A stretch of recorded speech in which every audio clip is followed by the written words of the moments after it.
mga gagong puyo. Mga gago. Uy! Morning, class. Good morning, ma'am! Hey, ma'am! So today, you'll spend my time finding research title, then it will be your research proposal. Sa panahon ngayon, lahat ay konektado na. Isang pindot lang, edukasyon, impormasyon, at oportunidad ay abot kamay na. Pero, hindi para sa lahat.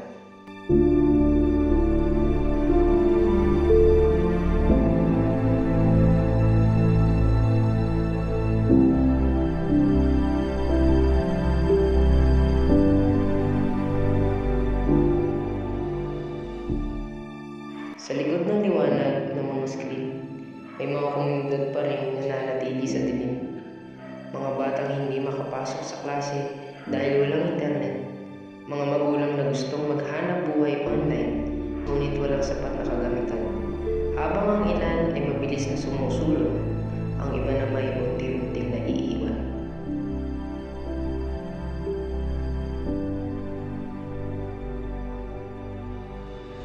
Para sa iba, kailangan pang makisabay sa gamit ng kapatid o magulang dahil iisa lang ang cellphone o tablet sa bahay.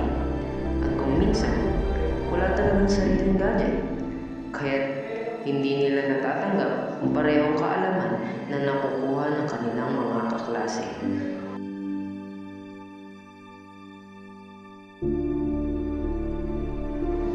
Sa gitna ng digital na mundo, malinaw ang agwat.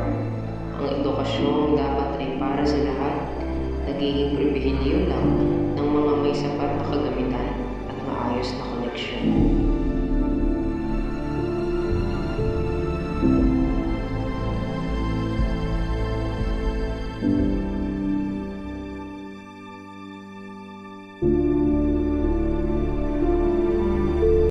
Ang mga problemang ito ay higit pa sa koneksyon at gadgets. Kapag ang isang estudyante ay hindi nakakasabay, ang mismong kalidad ng kanilang edukasyon ang nakataya. At kapag ang edukasyon ay hindi pantay, ang kinabukasan ay hindi rin nagiging pantay.